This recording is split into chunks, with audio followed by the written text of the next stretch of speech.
اور اب مجھے ساری زندگی اسی بیماری کے ساتھ رہنا ہوگا کیونکہ ابھی اس کا کوئی علاج نہیں ہے۔ ان دھبوں پر نہ تو مجھے خارش ہوتی تھی اور نہ ہی کوئی درد، پر وہ دھبے دیکھنے میں بہت برے لگتے تھے۔ میں جیسے ہی ہسپتال سے واپس گھر آئی میں نے خود کو کمرے میں بند کر لیا۔ 2 سے 3 دن تک میں روتی رہی اور میں نے کچھ بھی نہیں کھایا۔ پر پھر مجھے میری ماں نے سمجھایا کہ خوبصورتی کا تعلق دل اور روح سے ہوتا ہے، جسم اور چہرے سے نہیں، اور اس لحاظ سے تو تم اس دنیا کی سب سے خوبصورت لڑکی ہو۔ مجھے تم پر بھروسہ ہے، پلیز باہر آ جاؤ اور آ کر کچھ کھا لو۔ جو میرے ساتھ ہوا تھا وہ کوئی چھوٹی بات نہیں تھی، لیکن اب یہ بھی سچ تھا کہ مجھے اسی کے ساتھ اپنی زندگی گزارنی تھی۔ اس سب کو قبول کرنا میرے لیے آسان نہیں تھا، اس لیے میں نے ایک طریقہ نکالا۔ میں نے اپنے چہرے کو میک اپ میں چھپا لیا اور فل بازو والے کپڑے پہننے لگی۔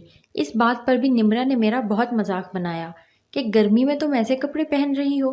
شاید اس کو مجھ پر شک ہو گیا تھا، لیکن میں نہیں چاہتی تھی کہ اسے یہ بات پتہ چلے، کیونکہ اس طرح تو اس نے میری زندگی ہی برباد کر دینی تھی۔ وہ جو میرے خلاف جانے کا کوئی موقع نہیں چھوڑتی تھی، یہ بات تو اس کے لیے بہت بڑی بات ثابت ہونی تھی۔ ایک دن میرے لیے ایک رشتہ آیا۔ ہم لوگ امیر لوگ تھے، اس لیے ہمارے گھر میں کوئی تنگ نظری والا رویہ نہیں تھا۔ میری امی نے مجھے کہا کہ تمہیں اگر لڑکا پسند ہے تو تم مجھے بتا دینا، تب تک تم لوگ باہر بھی جا سکتے ہو، ایک دوسرے سے بات بھی کر سکتے ہو۔ اس لڑکے کا نام علی تھا۔ کچھ دن ہم لوگ ساتھ گھومے پھرے۔ اس نے مجھ سے محبت کا اظہار کیا اور کہا کہ وہ مجھے بہت پسند کرتا ہے اور میرے لیے اپنی جان بھی دے سکتا ہے۔ ایک رات تو وہ چوری چھپے میرے کمرے میں آ گیا، لیکن کمرے کی لائٹ آف تھی۔ میں نے اسے کہا کہ وہ یہاں کیا کر رہا ہے، تو اس نے کہا کہ وہ مجھے پرپوز کرنے آیا ہے۔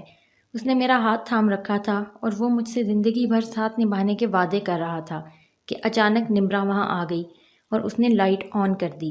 نمرا کا خیال یہ تھا کہ وہ مجھے علی کے ساتھ پکڑوا کر میری بےزتی کروائے گی، پر پھر وہاں علی نے اور نمرا نے جو منظر دیکھا وہ ان کے لیے بہت حیران کن تھا۔ انہوں نے مجھے بنا میک اپ کے دیکھ لیا۔ مجھے نمرا سے تو یہی امید تھی کہ وہ بری بری باتیں کرے گی، جو کہ اس نے کی۔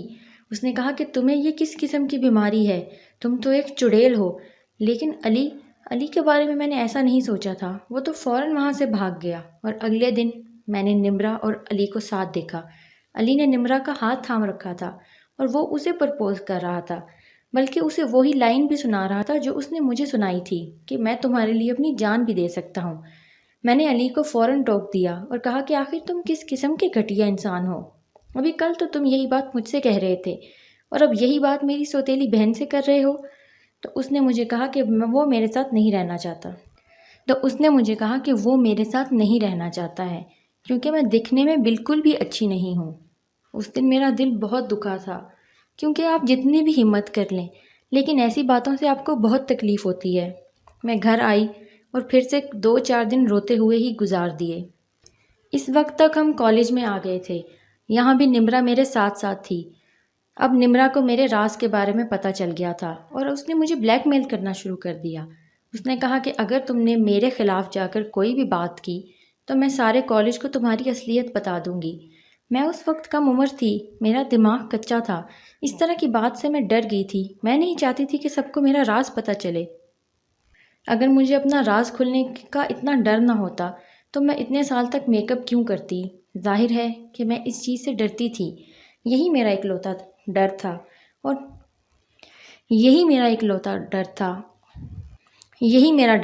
اور نمرا اس بات سے فائدہ اٹھا رہی تھی۔ اس کے ہاتھ میں تو ترپ کا اکا آ گیا تھا۔ اب میں اس کے سامنے بے بس ہو گئی تھی۔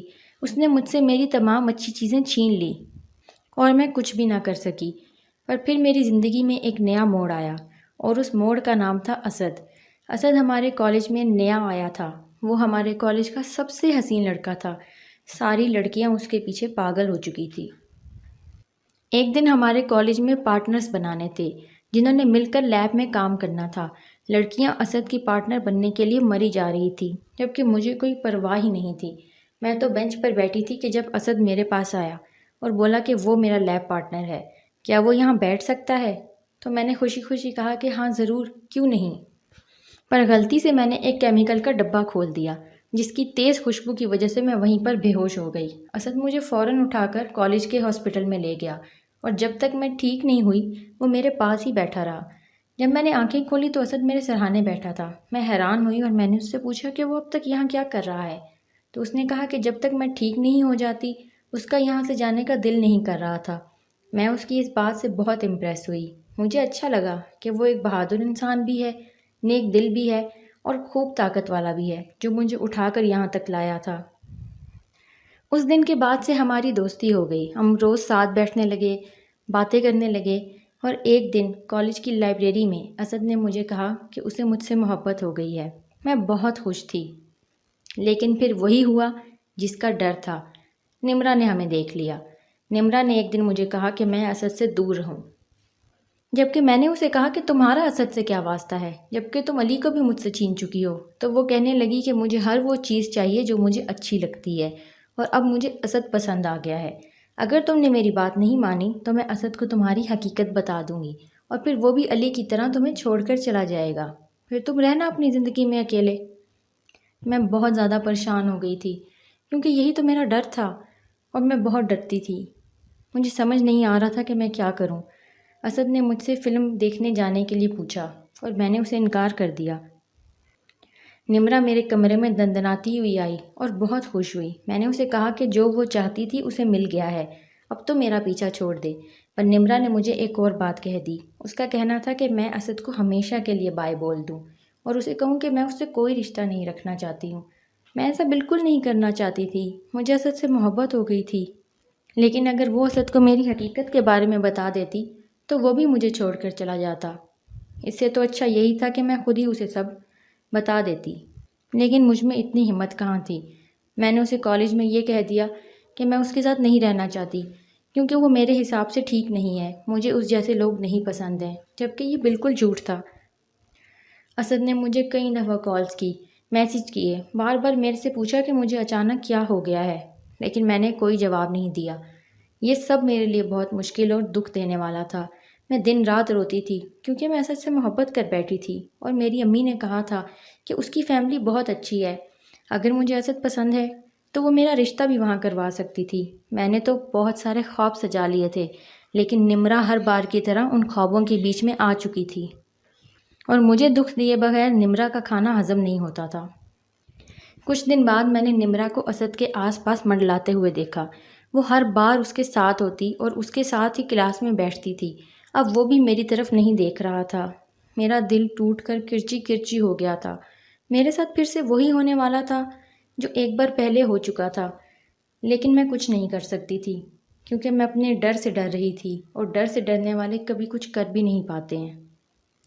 پر ایک دن کچھ ایسا ہوا کہ میں حیران و پریشان رہ گئی۔ میں کالج کی لابی سے جا رہی تھی کہ کسی نے مجھے ایک اندھیرے کمرے میں کھینچ لیا۔ میں بہت زیادہ ڈر گئی کیونکہ مجھے کچھ نظر نہیں آ رہا تھا۔ میں نے اپنی آنکھیں بند کر لی، جانے وہ کون تھا۔ پھر میرے کانوں نے اسد کی آواز سنی۔ اس نے کہا کہ ڈرو نہیں، یہ میں ہوں، اور میں نے آہستہ سے اپنی آنکھیں کھولی تو وہ اسد ہی تھا۔ اس کا کہنا تھا کہ وہ میرے بارے میں سب کچھ جانتا ہے۔ میں حیران و پریشان رہ گئی کہ اسے یہ سب کس نے بتایا۔ تو اس نے مجھے کہا کہ جب تم نے مجھ سے سارے تعلق ختم کیے تو اگلے ہی دن مجھے تمہاری بہن کے نمبر سے کال آئی، اور اس نے کہا کہ وہ مجھ سے ملنا چاہتی ہے۔ مجھے لگا کہ شاید اس سے مجھے تمہارے بارے میں کچھ پتہ چلے گا کہ اچانک سے تمہارا رویہ میرے ساتھ کیسے بدل گیا، لیکن وہ تو اپنے ہی کسی پلان میں تھی۔ اس نے مجھ پر ڈورے ڈالنے کی کوشش کی، یہاں تک کہ یہ سمجھو کہ اس نے حد سے زیادہ کوششیں کی، لیکن میں نے اسے صاف صاف کہہ دیا کہ میں تم سے نہیں، ماہنور سے پیار کرتا ہوں۔ اس بات پر وہ اتنا غصہ ہو گئی کہ اس نے مجھے تمہارے بارے میں سب کچھ بتا دیا، اور اب میں تمہارے بارے میں سب کچھ جانتا ہوں، لیکن میں پھر بھی تمہیں سے محبت کرتا ہوں اور تمہیں سے شادی کرنا چاہتا ہوں۔ یہ سن کر میری آنکھوں میں خوشی کے آنسو آ گئے تھے۔ مجھے یقین نہیں ہو رہا تھا کہ یہ سب میرے ساتھ ہو رہا تھا۔ کہاں وہ کالج کا سب سے خوبصورت لڑکا، اور کہاں میں جسے ایک جلدی بیماری تھی اور اسے مجھ سے محبت ہو گئی۔ یہ تو واقعی ایک بہت عجیب اور انوکھی بات تھی۔ اگلے دن ہم لوگ ساتھ تھے، اور سارے کالج کو پتہ چل گیا کہ اب ہم نے ایک دوسرے سے رشتہ کمٹ کر لیا ہے، اور جلد ہی ہم شادی کرنے والے ہیں۔ یہ بات جب نمرا کو پتہ چلی تو وہ بہت زیادہ غصے میں آ گئی، لیکن جیسی مجھے امید تھی اس نے کچھ بھی نہیں کیا۔ ہم لوگ ساتھ پھرتے، ساتھ بیٹھتے، یہاں تک کہ ہمارا کالج مکمل ہو گیا، اور اب ہمارے رشتے کی بات ہونے لگی۔ اسد نے کہا کہ شادی تک یہ بات کسی کو بھی پتہ نہیں چلنی چاہیے کہ مجھے ایک جلدی بیماری ہے، نہ اس کی فیملی کو اور نہ ہی اس کے دوستوں کو، کیونکہ یہ ضروری تھا، کیونکہ اس پر بھی معاشرے کا دباؤ تھا۔ وہ مجھ سے محبت کرتا تھا، لیکن اس کے گھر والے مجھ سے محبت نہیں کرتے تھے، اس لیے اب مجھے اس کا ساتھ دینا تھا۔ میں نے تو ویسے بھی ساری زندگی اپنا یہ راز چھپایا تھا، میں کچھ سال اور چھپا سکتی تھی۔ اسد نے مجھے کہا تھا کہ ایک دفعہ ہماری شادی ہو جائے تو میں تمہیں اس ملک سے دور لے جاؤں گا، وہاں پر ہمیں کوئی جانتا نہیں ہوگا اور پھر تمہیں کسی سے چھپ کر رہنے کی بھی ضرورت نہیں ہوگی، ہم اپنی زندگی اچھے طریقے سے گزار سکیں گے۔ اس بات سے مجھے بہت تسلی ملی تھی۔ میں سمجھ رہی تھی کہ اب یہ پلان ختم ہو جائے گا، مجھے ساری زندگی یہ ناٹک نہیں کرنا پڑے گا، لیکن کچھ دن میں اسے جاری رکھ سکتی تھی۔ شادی کی تیاریاں ہونے لگی، دونوں گھروں میں بہت چہل پہل تھی، مہمان آتے تھے، لیکن میں یہ کام 17 سال سے کر رہی تھی، کسی کو کانوں کان خبر نہ ہوئی کہ مجھے ایک جلدی بیماری ہے۔ یہاں تک کہ شادی کا دن آ گیا، میں بہت اچھے سے تیار ہوئی اور بہت پیاری لگ رہی تھی۔ ہماری شادی ہونے میں کچھ ہی دیر باقی تھی، بس ہم نکاح نامے پر دستخط کرنے والے تھے کہ نمرا نے ایک نہایت ہی عجیب حرکت کی۔ اس کی خاموشی طوفان کے پہلے کی سی خاموشی تھی، اور میں سوچ بھی نہیں سکتی تھی کہ وہ میرے ساتھ ایسا کرے گی۔ اس نے کیا کیا کہ ایک بالٹی پانی کی بھر کر وہ میرے قریب آئی اور اس پانی کی بالٹی کو مجھ پر انڈھیل دیا۔ پانی کی وجہ سے میرا سارا میک اپ اتر گیا اور میری اصلیت سب کے سامنے آ گئی، صرف کچھ لوگوں کے سامنے نہیں بلکہ اسد کے خاندان کے سامنے بھی اور میرے خاندان کے سامنے بھی، اور وہ بھی شادی کے دن پر۔ یہ ایک بہت بڑا مسئلہ تھا۔ میں بہت زیادہ شرمندہ ہو گئی اور اپنے دونوں ہاتھوں سے اپنا چہرہ چھپا لیا۔ سب لوگ مجھے حیران ہو کر دیکھ رہے تھے۔ اسد کی ماں تو فوراً بول اٹھی کہ اس کو یہ کیا بیماری ہے، کہیں یہ بیماری چھونے سے تو نہیں لگتی؟ کون ہے یہ لڑکی؟ دور ہٹو اس سے، کہیں یہ تمہیں نہ ہو جائے۔ سب لوگ مجھے باتیں سنانے لگے، کوئی کہنے لگا کہ یہ چھوت کی بیماری ہے، کوئی کہنے لگا کہ یہ میری کسی غلطی کی سزا ہے، اور کوئی مجھے دھوکے باز کہنے لگا، یہاں تک کہ میرے ماں باپ کو بھی باتیں سنانے لگے۔ میری ماں بھی سر جھکائے کھڑی تھی، اور نمرا، وہ تو باقاعدہ ہنس رہی تھی جیسے اپنے پلان میں کامیاب ہو گئی ہو، اور آج اس کے پلان کی آخری قسط ہو جس کے بعد سب کچھ برباد ہو جائے گا۔ پر پھر وہاں کچھ ایسا ہوا کہ جس نے سب کو حیران کر دیا۔ اسد نے فوراً نکاح نامے پر دستخط کیے اور مجھ سے